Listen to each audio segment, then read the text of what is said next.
Hey everyone, again, this is Frank DiMora with the Last Chronicles of Planet Earth. Read my book today for free. Just go to www.bibleprophecyman.com, and when you're there, you'll see the front and the back cover of the book. Right below it is a link.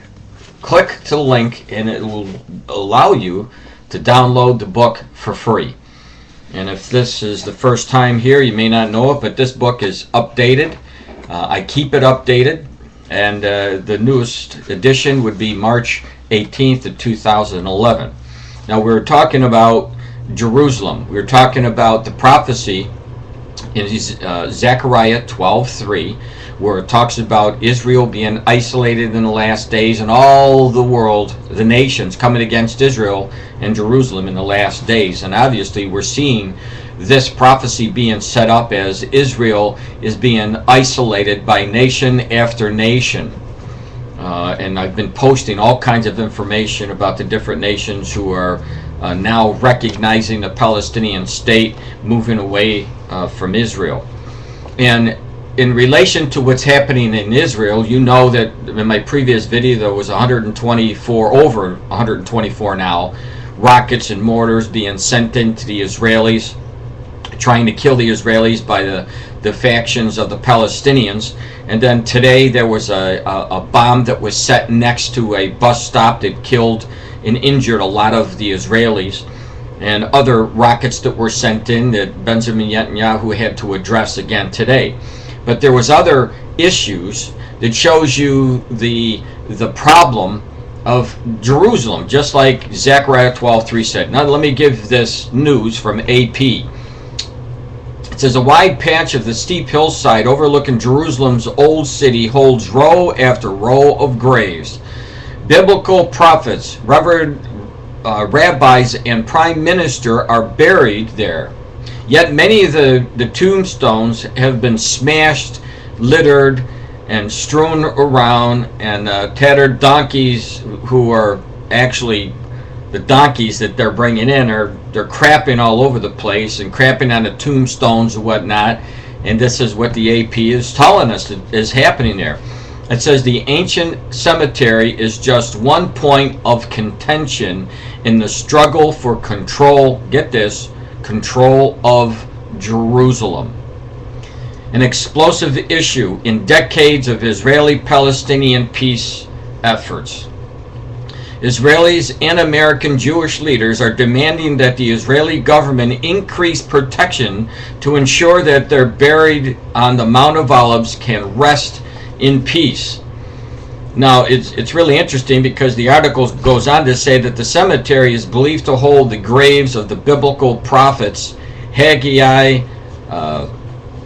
and also Zechariah. Now, Zechariah is the prophet who said that Jesus, or the Messiah, when he came back, and obviously the Jews are going to find out that it is Jesus Christ. That's what Zechariah tells us, that they're going to understand when Christ comes that the Jewish people are going to see that the one that they have pierced is in fact Jesus Christ, and he's going to step on his feet, the Mount of Olives, when he returns.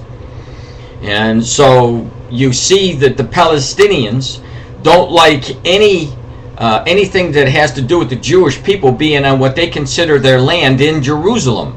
And this is one of the reasons why they're going and defecating this cemetery that these Jewish people are buried on. It goes on to say that the Palestinians claim all East Jerusalem, including the Mount of Olives, as the capital of the future state. Again, remember what Zechariah 12:3 said, because you see it written down in the news just about every other day now. And the focus on East Jerusalem, the focus on East Jerusalem. And this is a pure sign that we're very close to seeing the second coming of Jesus Christ when he comes for his church, and then the 7-year tribulation is released. So with that, you can go to my website. I'm going to have all these articles at my website so that you can see them. Now I'm going to get into another section of prophecy, because in the New Testament, obviously the Lord gives us all different kinds of signs, and one of the signs is in the last days there will be wars, rumors of wars, and you would see nation against nation and kingdom against kingdom. This is the civil unrest that we've been seeing throughout Africa, the European Union, and the Middle East. So there are different places that are in the news now, and I'm going to read some of them for you. The My Way News came out today, March 23rd, from Syria. It says new violence is in a restive southern Syrian city killed as many as 6 people Wednesday, making it the deadliest single day since anti-government protest inspired by uprising across the Arab world reached this country last week, an activist said. The activist told the Associated Press that 6 people died in Dara when the security forces launched an attack near the Al-Ma'ask, where anti-government demonstrators have taken shelter. He said that the paramedic was among the dead. The activist spoke on condition of anonymity, fearing reprisals. Syria's state-run TV reported that 4 people died when an armed gang attacked an ambulance in Dara. The dead included a doctor, a paramedic, the driver, and a policeman, the TV said. It shows footage of guns and an AK-47 gun, grenades, and other ammunition, as well as stashes of Syrian money, which it said was seized from inside the Al-Mosque. And so we see, just like we see these other nations from Algeria, from Yemen, from Libya, which I'm going to talk about here too. So these are the signs, and if you don't know the signs, you would never know that they're hooked together as far as Bible prophecy, what we should be looking for. And it's right there in front of us. Now here's another one.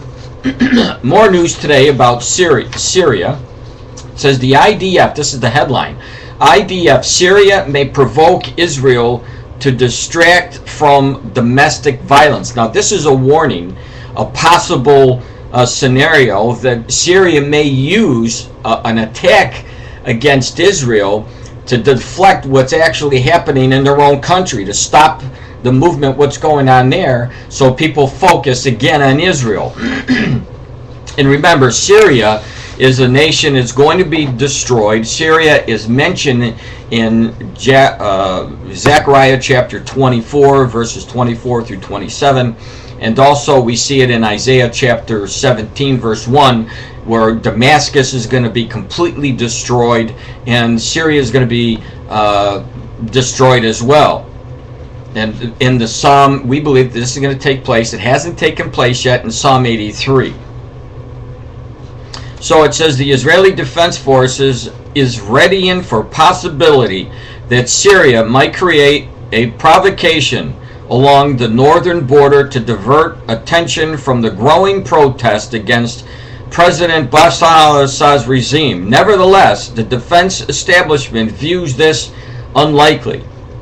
Defense officials have been following the events in Syria close over the last few days, especially after the violence in southern town of Dara. Intelligence officials said that despite their earlier assessments that the Syrian regime was stable and that the unrest was sweeping other Arab countries would not affect it, they now believe it will be very hard for Assad to restore the status quo.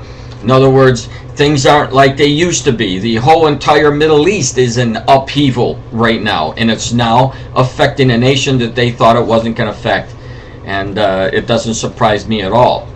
It goes on to say the IDF is also preparing for the possibility that Damascus might use Hezbollah or other militant organizations in Lebanon. Now keep in mind, Lebanon is directly north of Israel. Organizations in Lebanon will heat up and front to divert attention from events in Syria. But one senior official said that Assad and his people appear to be too busy suppressing the domestic unrest to have time for that. So for now, most preparations are at the intelligence level, and there is currently no plan to beef up the IDF forces along the border. So there's rumors that there could be an act by Assad to go down and cause havoc for Israel. Now, whether that happens or not, we're not sure. We're going to have to wait and keep watching the news. But what we do know, that if it doesn't happen now, where they start this conflict, that in the near future, Syria will be involved in this attack against Israel. We know that because in Psalm 38, I believe, it mentions Syria there. The Syrians are actually, Assyria is actually the modern day Syria and northern Iraq, or northern Iraqis, the people there. So we're just going to have to watch and wait. We do know that that prophecy hasn't been fulfilled yet. Syria hasn't been leveled in its history. It's never been laid waste like it says in the prophecy. Now, there's a lot of people who have written to me and asked me, do I think that the previous wars would have fulfilled that prophecy of Psalm 83? And I say no. And the reason why we know that it hasn't is because Syria is involved in that attack. All right? It mentions that in Psalm 83. Now, Syria, according to the Bible, again in Isaiah 17:1 and Jeremiah chapter 49, shows us that Syria is going to be leveled. It says in ruins and heaps. All right, nobody's going to live there. I mean, it's going to be destroyed. And we know that, yes, Syria did go against Israel in some of the previous wars, 67, 73. But Syria wasn't destroyed. So we know that this prophecy is still yet to come in the future. So with that, we're going to continue on of more of kingdom against kingdom, and more of these protests that are leading to upheaval in many countries and around the world.